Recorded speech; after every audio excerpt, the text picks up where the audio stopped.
VAR is destroying the integrity of the beautiful game, and I am sick and tired of it. Week in, week out, we should be talking about the brilliance of certain football teams. Last night, we should have come out of that game in Paris talking about how well Newcastle defended. You know, injury crisis at that club, yet they've gone to Paris and put in a performance like that. But no, we came out of that game last night talking about VAR yet again making a wrong decision and a horrendous call in a high stakes and massive game in the Champions League. Just like most likely we'll be talking on the weekend about them making another poor decision in the Premier League.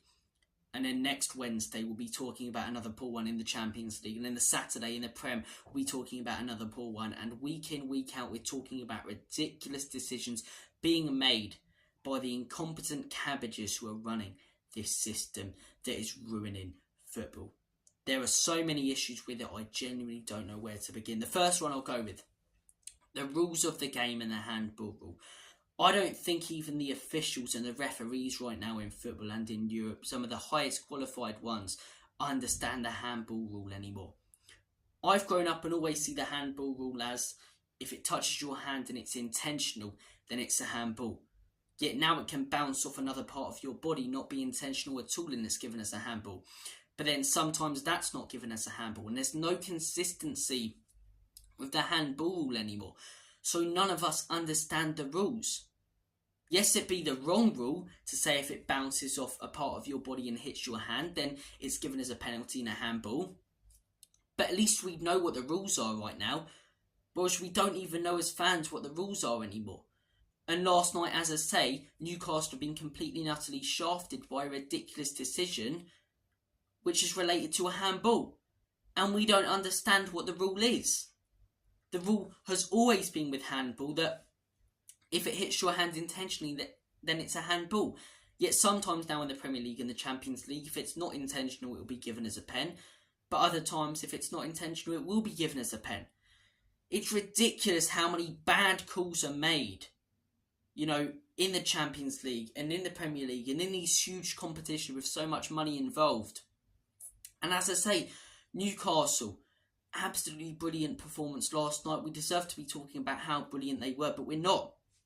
We're talking about a ridiculous decision that went against them and a rule that we don't understand. Offsides, we thought we could trust VAR with offsides. Look at the Liverpool game. How are they getting that wrong? How are they drawing the lines wrong? I've seen some of the lines drawn over the last few weeks, as I say, that are wonky, that are wrong.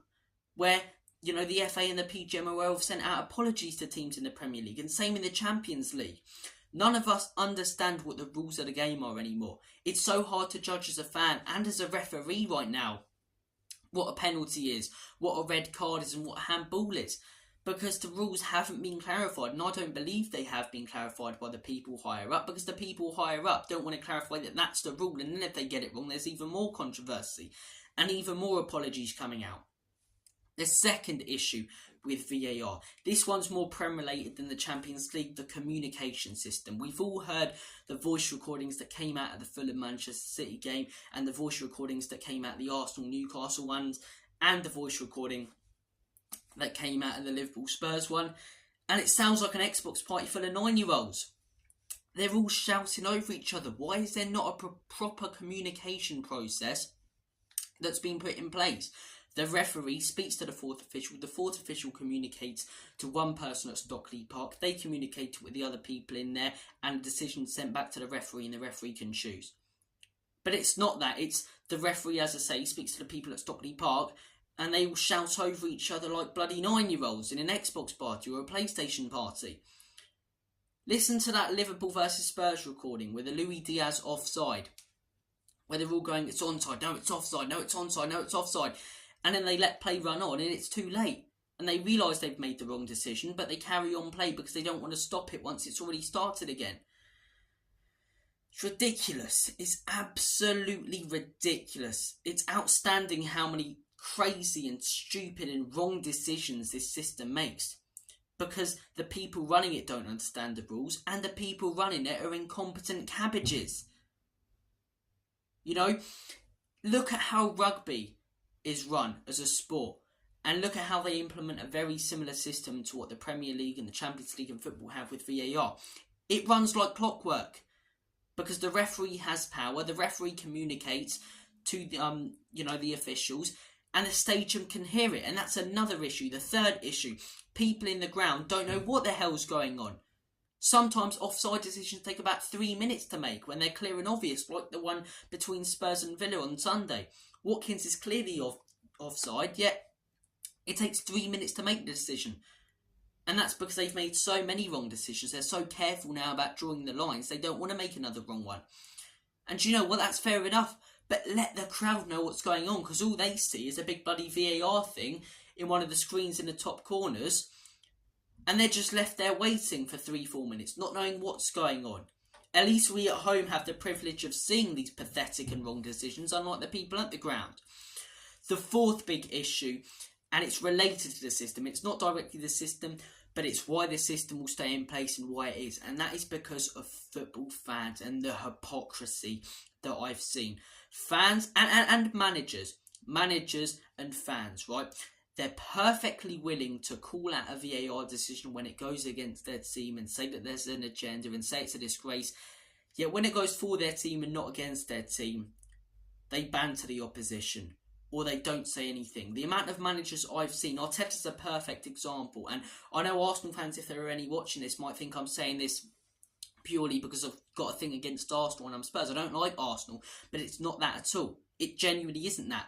A few weeks before that Newcastle game, when a decision, as I say, went his way in the Premier League, he just came out and said that mistakes happen.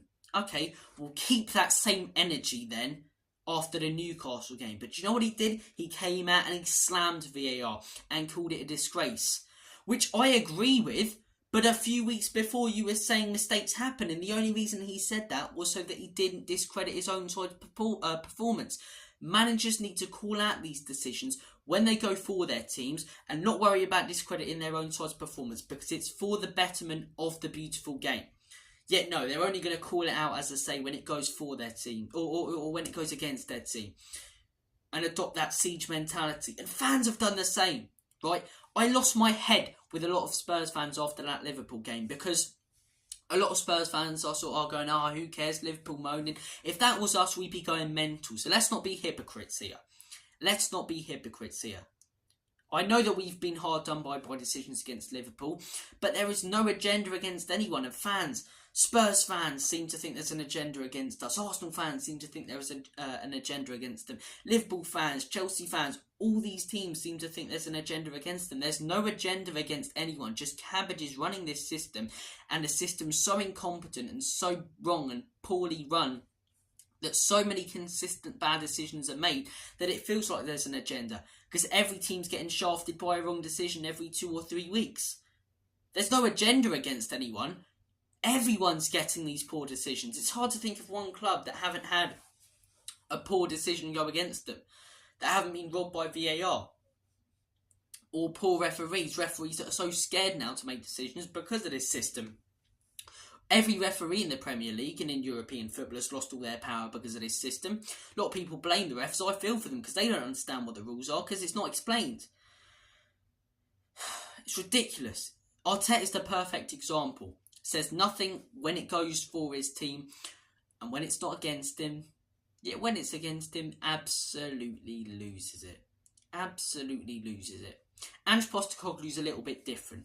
Right, he is a little bit different because he's stuck by the same energy when, VAR decisions, like after the Arsenal game where Nketiah should have been sent off for that and Romero's penalty was questionable. He said, I don't want to intimidate referees.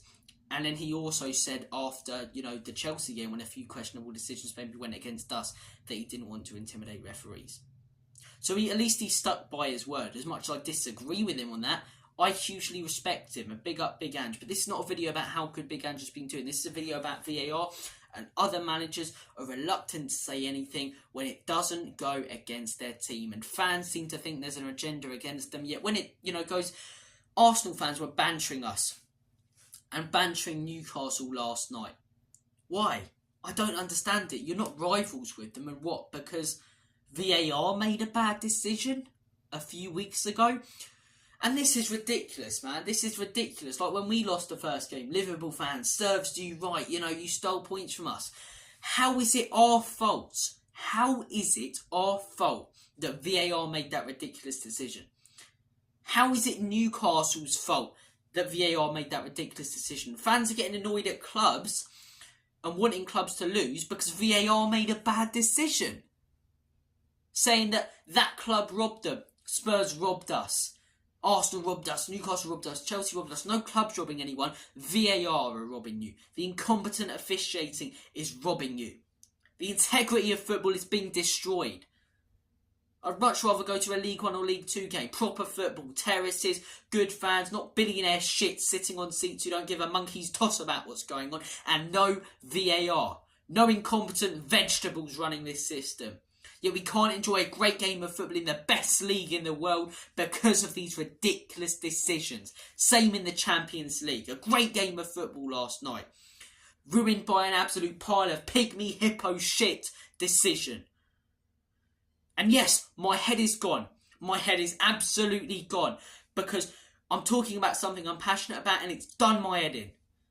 It's ridiculous. It's ridiculous. The biggest issues that need to be sorted out are the communication process to the fans in the ground and between the referees and the people at Stockley Park. The rules need to be laid down about what is a handball, what's an offside, so on and so forth. And fans and managers need to stop being hypocrites. If we sort out those issues, as I say, I'm willing to keep VAR in place. But those issues won't be sorted out. So I'd rather just get this system out of football. Because you can't even celebrate a goal right now. You can't even jump up for a goal because you're worried that some dick's going to disallow it. Wrongly, most of the time. Every team's been shafted by decision. You know, people can go on about us. We've been shafted by so many. Champions League final, 2019. One of the biggest games in our club's history, we were shafted by VAR. That Newcastle 1-1 draw a few weeks ago. The first ridiculous handball given against Eric Dyer. Everyone, West Ham have had decisions go against them. Brighton have had decisions go against them. Wolves have had decisions go against them. There's no agendas, just idiots making consistently bad and wrong decisions. And I'm sick of it. Look, I know this hasn't necessarily been a Spurs video, but it's related to Spurs because obviously we're a football side, we're in the Premier League, hopefully we'll be in the Champions League in the next few weeks, and it's going to affect us. It has affected us and it will affect us down the line. And yeah, I mean, I've lost my head in this video. Comment your thoughts down below on what you think about what I've said. Yeah, I'm just sick of this system. I really am. I'm sick of VAR ruining big games. Thank you for watching. Take care. Have a good day. And as always, Common Spurs in Big Antry Trust. Enoch and Levy out.